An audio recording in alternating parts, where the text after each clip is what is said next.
آپ ذرا پڑھتے سیدنا امیر معاویہ کی طرف رضی اللہ تعالیٰ عنہ، کیونکہ جنگ جمل کے میں طلحہ، زبیر اور امی عائشہ ہے۔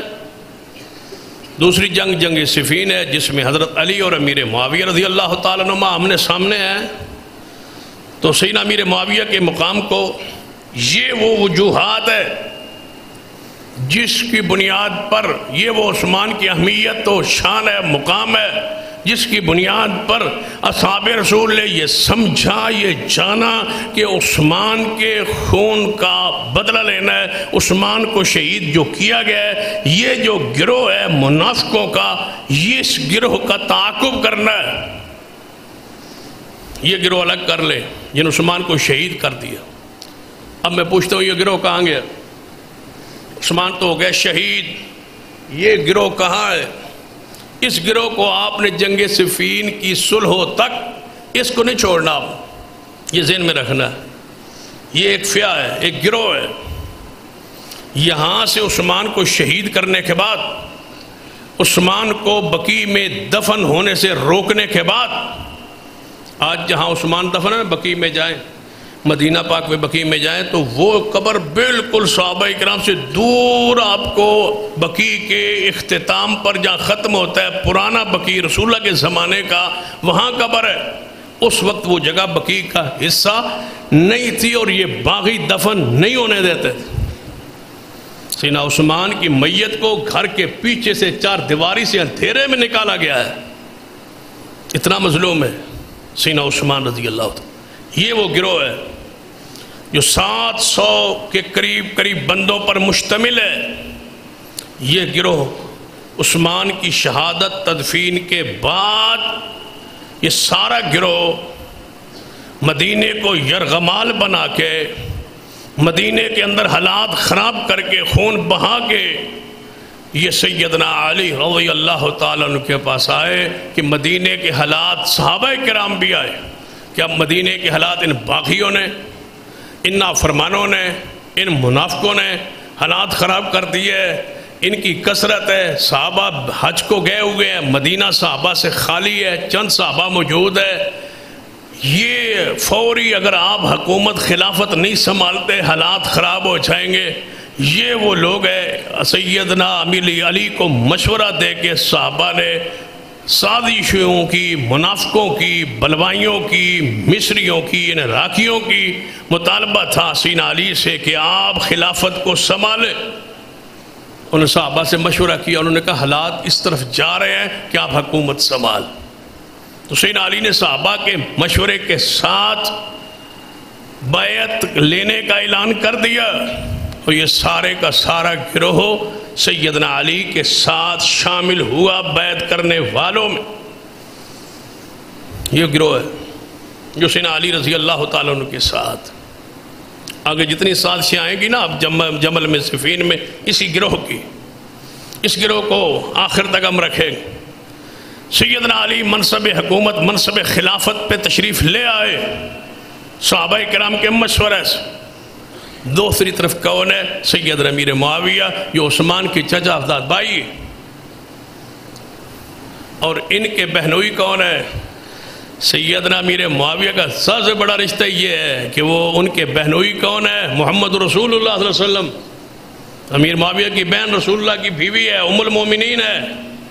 جب یہ ام المومنین ہے تو پھر امیر معاویہ کیا ہوئے؟ محدثین نے لکھا ہے وہ خال المومنین ہے، مومنوں کے ماموں ہیں کہ ان کی بیوی رسول اللہ کی مائیں ہیں۔ کاتب وہی ہے امیر معاویہ رضی اللہ عنہ۔ اب امیر معاویہ کی حیثیت کو سن لے، جو آیت مبارکہ پڑھی ہے نا، ان میں اللہ نے 3 گروہوں کا ذکر کیا، مہاجرین کا، انصار کا، اور اس میں امیر معاویہ۔ مہاجرین انصار کے بعد تیسرا جو گروہ ہے اس میں امیر معاویہ داخل و شامل ہے۔ قرآن کی آیت سنیے اور ان کی حالات کو جانیے۔ فرما والسابقون الاولون من المہاجرین والانصار والذین اتبعوهم بإحسان، سارے مہاجرین، سارے انصار، والذین اتبعوهم بإحسان، جو ان کے بعد ایمان لے آئے صحابہ بنے، کون؟ جن میں سرفرست امیر معاویہ، جو فتح مکہ کے موقع پہ اسلام کا جنہوں نے اظہار کیا۔ والذین اتبعوهم بإحسان، قرآن ہے بھائی، والذین اتبعوہم بإحسان، جو مہاجرین انصار کے بعد سایہ اسلام میں داخل ہوئے، یا اللہ ان کے لیے کیا خبر ہے؟ فرمایا رضی اللہ عنہم ورضوا عنہ، اللہ ان سب پر راضی ہے۔ یا اللہ اور کیا ہے؟ فرمایا وَأَعَدَّ لَهُمْ جَنَّاتٍ تَجْرِي تَحْتَهَا الْأَنْهَارُ خَالِدِينَ فِيهَا أَبَدًا، ہاں اللہ نے جنت ان کے لیے بنائی ہے، ان کے لیے تیار کی ہے، اور یہ جنت میں ہمیشہ رہیں گے، مہاجرین بھی، انصار بھی، اور ان کے بعد بننے والے محمد کے صحابہ بھی۔ قرآن نے دوسرے مقام پہ کہا وَقُلًّا وَعَدَ اللَّهُ الْحُسْنَى، اللہ نے جنت کا وعدہ سارے صحابہ کے ساتھ کیا ہے۔ یہ قرآنی نص۔ حضرت امیر معاویہ رضی اللہ تعالیٰ، رسول اللہ صلی اللہ علیہ وسلم جب عمرہ کیا، عمرہ کرنے کے بعد جب آپ بال کٹوائے تو یہ امیر معاویہ تھے جو خود حضور کے بالوں کو کاٹتے تھے۔ رسول اللہ کے بالوں کو کاٹا، رسول اللہ کے بالوں کو رکھ لیا، حضور کے بالوں کو رکھیا، حضور کے ناخن اتارے، ناخن کو رکھ لیا، اور اپنے پاس 50 سال محفوظ رکھے۔ جب فوت ہونے لگے تو آپ کہہ گئے تھے کہ یہ رسول اللہ کے بال ہیں اور ناخن ہے، میرے منہ پر اور میرے ناک کے پاس اور میری آنکھوں پر یہ حضور کے بال رکھ دینا تاکہ اللہ میرے لیے قبر کو روشن فرما دے۔ یہ ہے سیدنا امیر معاویہ رضی اللہ۔ سیدنا امیر معاویہ غزوہ تبوک میں ہے۔ غزوہ تبوک میں شاہ روم کے ساتھ جب مذاکرات خط کے ذریعے ہوگی اور واپس پلٹے رسول اللہ، تو جو شاہ روم نے خط لکھا تھا پورے اجتماع میں حسین امیر معاویہ نے پڑھ کے رسول اللہ کو سنایا تھا۔ سیدنا امیر معاویہ رضی اللہ تعالیٰ عنہ کون ہے؟ اللہ کی وحی کو لکھنے والے امانت دار۔ نبی علیہ السلام نے خود فرمایا کل سحر و نصب ینقطع الا سحری و نصبی، قیامت والے دن سارے نسب ٹوٹ جائیں گے، کسی سے نسب کی بنیاد پہ کسی کو کوئی اہمیت نہیں ہوگی، کسی رشتہ داری کی بنیاد پر کسی کی کوئی اہمیت نہیں ہوگی، لیکن میں محمد کا رشتہ قیامت والے دن بھی قائم رہے۔ تو امیر معاویہ کے ساتھ رسول اللہ صلی اللہ علیہ وسلم کی قرابت تاری ہے، رشتہ داری ہے۔ رسول اللہ نے دعا کی اللہم علم معاویۃ الکتاب والحساب، اے اللہ میں تجھ سے دعا کرتا ہوں معاویہ کو اپنی کتاب کا علم عطا فرما دے۔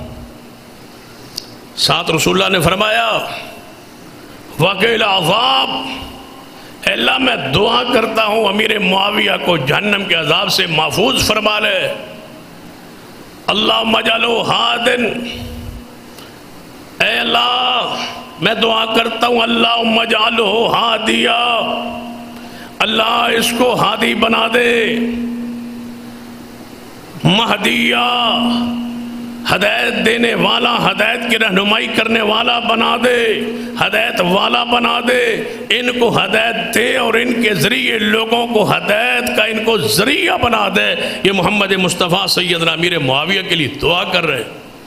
محدثین نے لکھا ہے 6 دعائیں حضور نے امیر معاویہ کا نام لے کے کی ہے۔ رسول اللہ دعا فرما رہے اور کوئی بندہ اٹھ کے کہے کہ ہم اس کو گالیاں دیتے، ہم اس کی توہین کرتے ہیں۔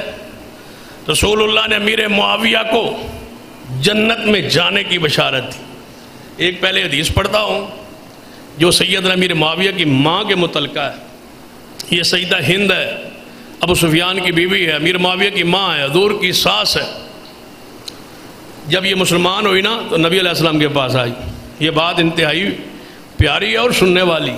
سیدہ ہندہ فرماتی ہے رسول اللہ کے پاس ہے، مسلمان ہونے واسطے بیعت لینے لگے حضور، ہند کی بیعت ہونے لگی۔ نبی علیہ السلام نے فرمایا ہے ہندہ اسلام پر آنے لگی ہے، اسلام پر بیعت کرنے لگی ہے، چوری نہیں کرنی۔ تو سیدہ ہند کہتی ہیں یا رسول اللہ صلی اللہ علیہ وسلم، میرا شوہر جو ہے نا وہ خرچے میں تھوڑی سی تنگی کرتا ہے، تو اگر میں اس کی اجازت کے بغیر اس کا مال میرے پاس ہوتا ہے گھر کے خرچے کے لیے لے لوں تو یہ تو چوری نہیں ہوگی؟ فرمایا نہیں یہ چوری نہیں ہے۔ فرمایا یا رسول اللہ پھر تو اجازت ہے تو ٹھیک۔ فرمایا معروف طریقے سے لینا، ضرورت کے مطابق لینا۔ پھر آپ نے فرمایا دوسری شرط اسلام میں عورت کے لیے یہ ہے کہ زنا نہیں کرنا۔ اور ہند کا جواب سنیے، امیر معاویہ کی ماں کا جواب سنیے۔ رسول اللہ فرماتے ہیں زنا نہیں کرنی۔ سیدہ ہند فرماتی ہیں آزاد عورت خاندانی عورت بھی زنا کر سکتی ہے؟ یا رسول اللہ خاندانی عورت بھی زنا کر سکتی ہے؟ حیران کن بات سنی ہے، کہتے یا رسول اللہ آزاد عورت خاندانی عورت نسب والی عورت بھی زنا کر سکتی ہے؟ یہ تو بدکماش اور پھرنے چلنے والی عورتوں کا کام ہے، یہ خاندانی عورتوں کا کام ہے جو آپ مجھ سے وعدہ لے رہے ہیں۔ جس کی ماں اس لحاظ سے اتنی پاکیزہ ہو، اس کا بیٹا امیر معاویہ ہے۔ آپ کے باپ کو پڑھ لو بخاری میں، بخاری کا تو آغاز حدیث شروع میں ہی حدیث ہرقل موجود ہے۔ ہرقل نے کیا پوچھا تھا ابو سفیان سے؟ امیر معاویہ کے باپ ہی تھے نا، کہ آپ نے سچی سچی بات کہنی ہے۔ بادشاہ سے پوچھ رہے ہیں نبی پاک کی شان اور تعریف۔ ابو سفیان کہتے ہیں میں جھوٹ بول سکتا تھا، جھوٹی بات کہہ سکتا تھا، لیکن میرا جو خاندانی وقار ہے، عزت ہے، وہ مڑے آڑے آ گیا۔ میں نے محمد کے بارے میں ایک جھوٹ نہیں بولا۔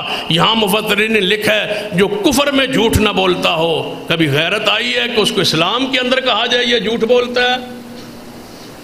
وہ کافر تھا اور جھوٹ نہیں بولتا تھا۔ یہ امیر معاویہ کا باپ ہے، صحابی رسول ہے۔ سیدہ ہند جو ہے وہ رسول اللہ کی صحابیہ اور ساس ہے، امیر معاویہ کی ماں ہے۔ یہ خاندانی ان کا جہو جلال ہے۔ پڑھ لیجئے سیدنا امیر معاویہ کی شان کو اور مقام کو۔ ایک حدیث سناتا ہوں جو صحیح البخاری میں ہے۔ رسول اللہ نے فرمایا اول جیش من امتی، سب سے پہلا لشکر میری امت میں سے یغزون البحر، جو سمندر میں جہاد کرے گا، او جب میں محمد بشارت دیتا ہوں وہ سارے کا سارا گروہ جو ہے وہ ان پر جنت واجب ہے۔ بتایا جائے کوئی تاریخ دان، کوئی مورخ، کوئی شیعہ، کوئی سنی، کوئی پڑھا لکھا انسان مجھے بتائے کہ بحری بیڑا بنایا کس نے اور بحری بیڑے پہ جہاد کس نے کی ہے؟ امیر معاویہ کے علاوہ کوئی دوسرا نام ہے تو پیش کرو۔ رسول اللہ کی خبر ہے کہ جو بحری بیڑے پہ چڑھ کے جہاد کرے گا اس پر جنت واجب ہے۔ جو پہلا لشکر بحری بیڑے بنانے والے ہی امیر معاویہ۔ رسول اللہ نے روکا۔ حضرت عمر حالانکہ کتنے مدبر تھے، کتنے عظیم انسان تھے، سیدنا امیر معاویہ نے کیا فرمایا کہ میں بحری بیڑا بنانا چاہتا ہوں؟ فرمایا نہیں یہ کام نہیں ہو کرنا، ہم لوگوں کو سمندروں کے حوالے کر دے، موجوں کے حوالے کر دے، نہ آنا نہ جانا نہ پتہ با کیا ہو رہا ہے۔ میں اسلامی لشکر کو، فوجوں کو سمندر کے حوالے نہیں کرنا چاہتا۔ پھر سیدنا عثمان خلیفہ بنے، سیدنا امیر معاویہ نے پھر پیغام بھیجا مجھے بحری بیڑا بنانے دیا جائے، اس پہ جہاد شروع کرنے دیا جائے۔ گورنر تھے نا، یہاں بڑے بڑے جزائریں ہیں اور ان جگہوں فتح کیا جا سکتا ہے۔ سیدنا عثمان نے اجازت دے دی تھی، امیر معاویہ نے 1 سال میں سینکڑوں بحری بیڑے بنا کے اتار دیے سمندروں میں اور اسلام کے جھنڈے کو لہرا دی۔ امیر معاویہ رضی اللہ تعالیٰ کی بشارت رسول اللہ نے فرمائی۔ ایک اور حدیث آپ نے فرمایا میرے صحابہ سن لو، قیامت قائم نہیں ہوگی جب تک 12 خلیفے نہیں آئے گے۔ بتاؤ پورے کرو 12 خلیفہ۔ اہل سنت کا اجماع ہے کہ یہ 6ٹھے خلیفہ امیر معاویہ ہے۔ 6 تو بعد میں ہے نا، 6 میں ابو بکر، عمر، عثمان و علی، حسن اور سیدنا امیر معاویہ۔ 12 خلفاء، شیعہ نے اس کو موڑ دیا نا 12 اماموں کی طرف، اس حدیث کا معنی ہی بدل دیا، کہتے ہیں 12 امام ہوں گے۔ رسول اللہ نے 12 خلفاء گئے۔ سیدنا حسین خلیفہ نہیں بنے، زین العابدین خلیفہ نہیں بنے، امام باقر خلیفہ نہیں بنے، جعفر صادق خلیفہ نہیں بنے۔ باقی سارے ائمہ جو شیعہ کہتے ہیں ہمارے ہیں، حالانکہ یہ اہل سنت کے امام ہیں، سارے خلیفہ نہیں بنے۔ نیک ہیں، متقی ہیں، عالم ہیں، پرہیزگار ہیں، آل علی ہیں، اولاد علی ہیں، رسول اللہ کی آل میں سے ہے، ان کا احترام ہے، اکرام ہے سارے کے سارے ائمہ کا، لیکن خلیفہ نہیں بنے۔ خلیفہ ابو بکر ہے، عمر ہے، عثمان ہے، علی ہے، حسن ہے، اس کے بعد امیر معاویہ۔ امی عائشہ رضی اللہ تعالیٰ عنہ کی بات سن لیں، ایمان تازہ ہو جائے۔ امی عائشہ فرماتی ہیں جب فتنوں پر سیدنا امیر معاویہ نے پوری طرح گرفت کر لی نا، تو میں روزانہ دعا کرتی تھی اے اللہ عائشہ کی عمر امیر معاویہ کو لگا دے۔ امی ایسا فرما رہی ہے میری عمر ہے اللہ معاویہ کو لگا دے تاکہ یہ فتنے جو ہیں سارے ختم ہو جائے۔ امیر معاویہ رسول اللہ سو رہے، سیدہ ام حرام فرماتے رسول اللہ سو رہے تھے میرے گھر میں، اچانک آپ جاگے اور مسکرا رہے ہیں۔ میں نے پوچھا یا رسول اللہ مسکرا کیوں رہے؟